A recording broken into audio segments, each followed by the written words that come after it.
여기는 어수스 브로드 PZ13이고 여기는 스냅드래곤 엘리트 X 크리에이터 노트북 태블릿입니다.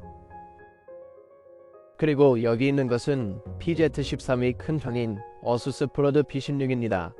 16인치로 궁극의 이동형 크리에이터 노트북입니다. 하지만 이 둘의 장점을 모두 갖춘 중간 제품이 있다는 걸 알고 계셨나요? 여기 있는 것이 마지막 작품인 어수스 브로드 PX13입니다. 맥북 프로 M4 프로 대신 이 제품을 선택해야 하는 몇 가지 이유입니다. 한번 살펴보죠.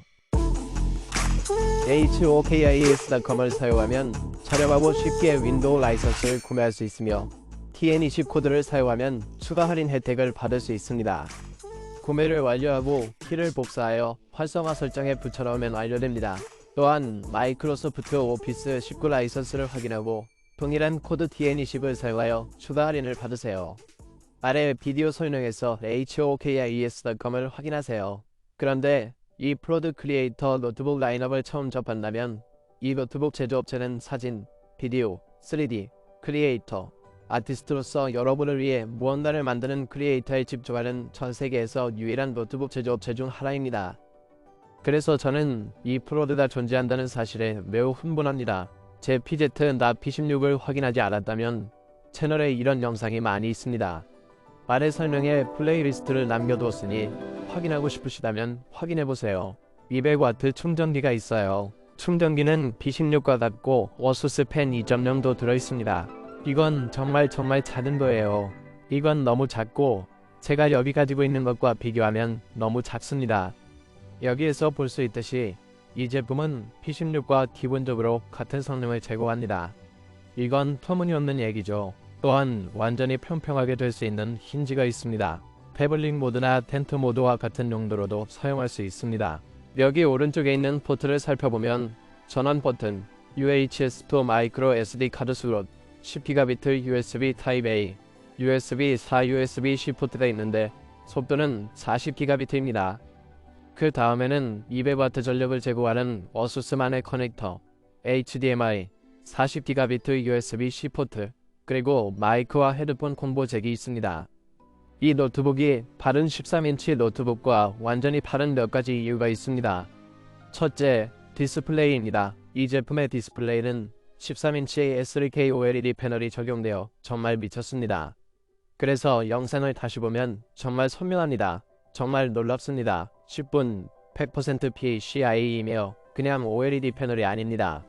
색공간은 DCI P3 100% 매우 넓은 색영역 및 범위입니다.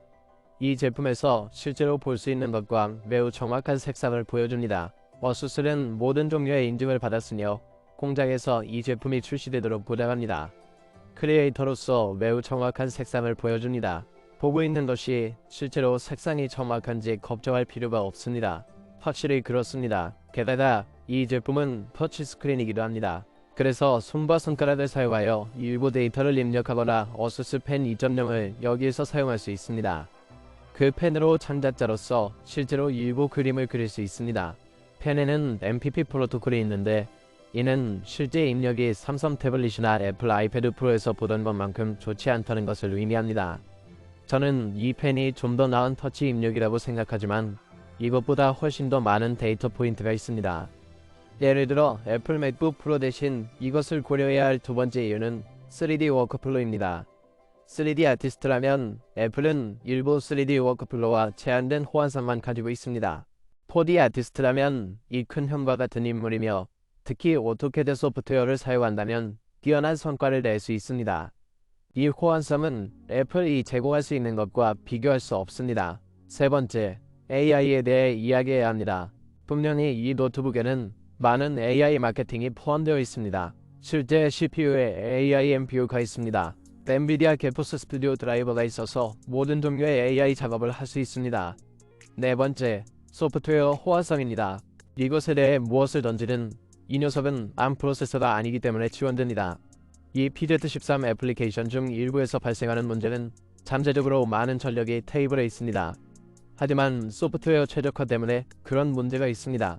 하지만 이 PX13은 거기에 문제가 없습니다. 그저 더 작은 폼팩터일 뿐입니다. 그리고 저는 그들이 실제로 이 모든 P16 전력을 작은 것에 넣었다는 것을 믿을 수 없습니다. 5번째, 빌드 품질. 미친 듯한 빌드 품질을 찾고 있다면 바로 느낄 수 있을 겁니다. 제 말은 어수스라 웹사이트의 군용 등급의 내구성 등을 자랑한다는 겁니다. 하지만 노트북을 열 때마다 프리미엄 느낌이 듭니다. 당신은 바로 느낄 것입니다. 저는 아마도 이 키보드를 애플 키보드보다 선호할 것입니다. 매우 견고한 키보드 느낌입니다. 그리고 저는 이것을 매우 즐기고 있습니다. 이것은 13인치 노트북에 불과합니다. 그리고 저는 이것이 실제로 얼마나 많은 전력을 밀어내는지 알고 싶습니다. 16인치는 셰시가 훨씬 더 크고 냉각 기능도 훨씬 더 뛰어나다는 걸 알기 때문입니다. 그럼 살펴보죠. 여기서 이걸로 뭘 할 수 있을까요? GPU 테스트를 다시 실행하고 있습니다. 지금은 RTX 4070으로 만점을 조금 넘었습니다. 우리가 얼마나 많은 힘을 쏟고 있는지 살펴보죠. 60W. 하지만 흥미로운 점은 여기서 우리가 끌어올린 최대치가 69라는 것입니다. 보시다시피 68이 있었어요. 네, 70W를 소모하고 있어요. 정말 미친 짓이죠. 문자 그대로 P16에서 뽑아내던 힘과 같은데 정말 감명받았습니다. 하지만 CPU는 어떨까요? 우리는 P16에서 약 80W를 끌어당겼습니다. 그래서 우리가 이걸 유지할 수 있는지 알고 싶어요. 네, 저걸 보세요. 78. 우리는 열 조절을 하지 않습니다. 하지만 어떤 이유에서인지 CPU 패키지가 처음처럼 80W가 아니라 65W입니다. 흥미로운 점은 우리는 열접 조절을 하지 않는다는 것입니다. 우리는 약 65W를 소모하고 있어요. 저희의 온도는 거기에서 90도 미만입니다. 사실 맥은 훨씬 더 뜨거워질 것이지만 훨씬 더 조용할 것입니다. 여기 꽤 시끄러워요. 팬들이 돌아가는 소리가 들릴지 모르겠네요. 우와, 1167포인트. 이는 P16보다 3점 낮습니다. 지금 이 하드웨어 정보를 실행하고 있다는 걸 기억하세요. 그리고 아마도 백그라운드에서 업데이트나 뭔가를 실행하고 있을 겁니다. 이렇게 작은 요소에서 정말 미친 선명입니다. 문자 그대로 P16이 파워를 13인치에 담았는데 미친 짓입니다. 이건 AMD 리젠 9 AI380HX CPU인데 코어가 12개, 스레드가 24개입니다. 그리고 정말 괴물입니다. 이제 제 첫인상은 정말 미쳤어요. P16이나 PZ13만큼 마음에 들지 않을 거라고 생각했어요. 이게 그 무리 중에서 제일 좋은 거야. 노트북에서 벤치마크를 좀 한 다음 M4 프로와 비교해볼게. 저는 이걸 테스트해왔습니다. 저는 이걸 조금 살펴보고 있었습니다. 이 영상의 방향을 조금 바꾸고 싶을 수도 있습니다. 그리고 아마 나중에 제목에서 보실 수 있을 겁니다. 여기 있는 이건 역대 최고의 13인치 크리에이터 노트북입니다. 그리고 그 이유를 설명드리겠습니다. 이게 그냥 노트북이라면 그 13인치처럼 그 파워를 탑재했다면 정말 대단했을 겁니다. 하지만 에이수스는 거기서 시작하지 않았습니다. 그들은 터치스크린과 에이수스 펜 지원을 만들었습니다. 그리고 힌지 덕분에 원한다면 텐트 모드나 태블릿 모드로 전환할 수 있습니다. 즉, 그런 창의적인 예술 작품을 만드는데 쉽게 사용할 수 있다는 뜻입니다. 그리고 매우 빠르게 느껴집니다. 하지만 중요한 건 이 작은 노트북에 담긴 전력량도 정말 터무니없다는 것입니다. 기본적으로 저는 맥북 프로 M4 프로를 가지고 있습니다. 그리고 SSD 구성을 2TB로 맞추려면 2600이 될 것입니다. 그리고 저는 메모리도 업그레이드하지 않았습니다. 메모리를 업그레이드하려면 칩도 업그레이드해야 합니다. 그리고 왜 36GB 메모리로 업그레이드할 수 없는지 잘 모르겠습니다. 즉, 애플의 메모리 칩은 각각 24GB입니다. 그러면 어떤 이유에서인지 36GB가 아니라 48GB로 갈 수 있는데 흥미로운 점이죠.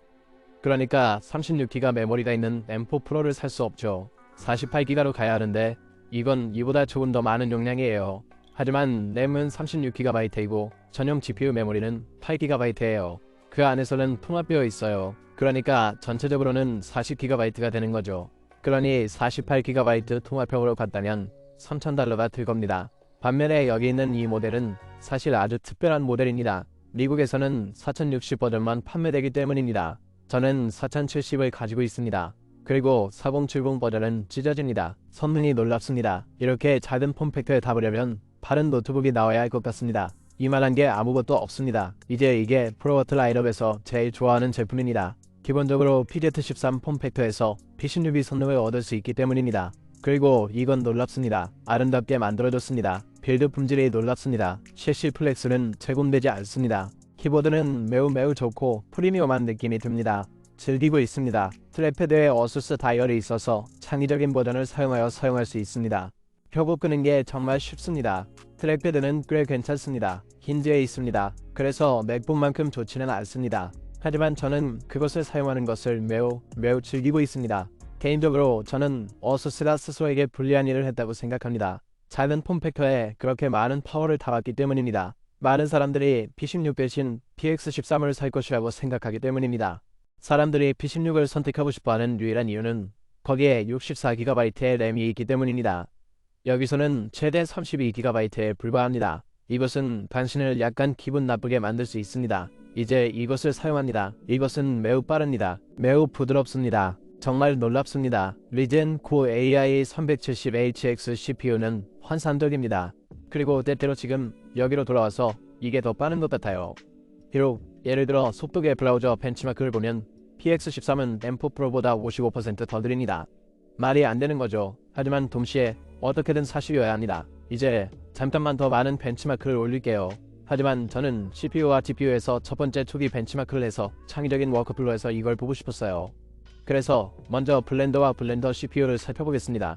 PX13은 괴물 장면에서 약 20% 더 느립니다. 접합 장면에서는 약 10% 더 느립니다.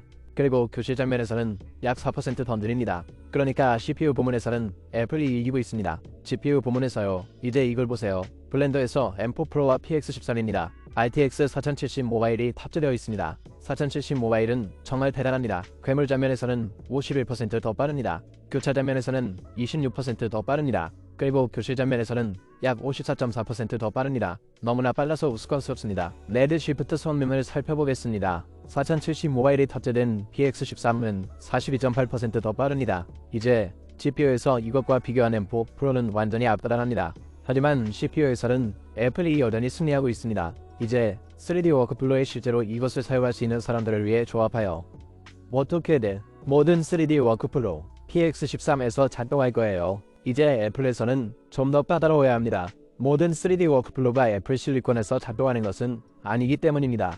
여기가 그 모든 것을 지원합니다. 그리고 정말 놀랍습니다. 애플 터치스크린이 없잖아요. 여기에는 터치스크린과 펜도 있습니다. 이것은 당신에게 절대적인 거래 차단자가 될 수 있습니다. 해야 할 일이 하나 더 있습니다. 이 녀석을 여는 겁니다. 그리고 안에 뭐가 있는지 보는 겁니다. 바닥에서 공기를 빨아들인다. 그리고 옆면과 위에서 공기를 내뿜는다. 멋진 점은 노트북을 텐트 모드로 사용할 때입니다. 실제로 가장 좋은 냉각 성능을 가지고 있습니다. 테이블 위에 있는 것이 아닙니다. 왜냐하면 보시다시피 그렇게 되어 있을 때 말입니다. 여기에서 빨아들일 공기가 훨씬 더 많습니다. 그리고 위에서 그리고 옆에서 풀어내야 합니다. 최고의 냉각 성능을 찾을 때 이 점을 명심하세요. 좋아요. 이 냉각 성능을 살펴보세요. 여기 아래에 M점이 가 있습니다. 여기는 WDSN740입니다. 2TB. 불행히도 더 이상 업그레이드 할 수 없는 것 같아요. 4TB가 없기 때문에 2230개의 M점이를 사용할 수 없습니다. 그러니까 거기만 있는 거예요. 그러니까 실제로 업그레이드 할 이유가 없어요. 하지만 동시에 ASUS에서 이 모델을 사고 싶다면요. 1TB 모델을 사서 직접 2TB로 업그레이드하면 되겠죠. 선택지가 있어요. 그리고 서비스성도 여기서 조금 더 좋습니다. 그러니까 열 파이프가 많고 이런저런 일이 일어나고 있습니다. 좋아요. 열 파이프 하나가 여기로 지나갑니다. CPU와 GPU 위로 조금 지나갑니다. 아니면 그 반대일 수도 있습니다. 여기서 어느 것이 어느 것인지 잘 모르겠습니다. 그리고 여기로 갑니다. 저는 이 4개의 칩이 램 칩이라고 믿습니다. 그래서 램도 여기 멋지죠. 그리고 여기 아래에는 VRAM이 있을 수 있습니다. 아니면 CPU 전력 공급이요. 아니면 GPU 전력 공급이 거기에 있습니다. 모스펫 그리고 나서 꽤 긴 것입니다. 그러니까 거기까지 쭉 올라갑니다. 그리고 큰 슬래브가 있습니다. 이 두 개의 방열판 위로 올라갑니다. 그리고 CPU와 GPU의 주요 부분으로 가보죠. 그리고 여기 주변으로 휘어진 또 다른 부분이 있습니다. 그래서 히트파이프가 이 두 CPU 중에 놓여서 그것을 밀어냅니다. 꽤 잘 작동하는 것 같습니다. 여기 아래에 스피커가 있습니다. 74W의 배터리가 있습니다. 저기서 볼 수 있습니다. 그리고 실제로 열 이유가 없습니다. 서비스나 그런 게 필요한 경우가 아니라면요. 여기서는 업그레이드할 게 아무것도 없거든요. 글쎄요. 여기에 와이파이와 블루투스 칩도 무료인 것 같아요. 하지만 여기서는 다른 게 아무것도 할 수 없어요. 그럼 이 노트북에 대해 궁금한 게 너무 많아요. 예를 들어 배터리로 연결했을 때보다 성능이 얼마나 떨어지는 걸까요? 프로워트는 어떻게 그것을 이루었나요? 그리고 비디오와 사진 편집 응용 프로그램에 대한 전체 벤치마크입니다. 그러니까 만약 당신이 그것에 관심이 있다면 구독하세요. 그 비디오 콘텐츠가 나오고 있거든요. 이 제품을 다른 노트북과 비교해 보겠습니다. 이걸 특정 노트북과 비교하길 원하시면 아래 댓글 섹션에 알려주세요. 그러니까 이걸 다음 영상에 써볼게요. 이곳에 솟는 전체 검토에 대해 우리가 얼마나 많은 전력을 끌어들이는지 더 깊이 파고든 곳입니다. 그리고 그 힘을 끌어내는 모든 비밀, 그리고 이 PX13에 탑재된 모든 것들. 질문이 있다면, 그리고 저는 여러분의 댓글에 대해서는 답변하지 않습니다. 또는 이메일로 미넥트에서 연락하세요. 저는 항상 미넥트 메시지로 답장을 받습니다. 처음 24시간 이내에요. 그러니 그것이 당신에게 중요하다면 거기로 연락하세요. 아래 비디오 설명에 링크가 있습니다. 시청해주셔서 정말 감사합니다. 그리고 다음 영상에서 뵙겠습니다. 안녕히 계세요. 안녕히 계세요.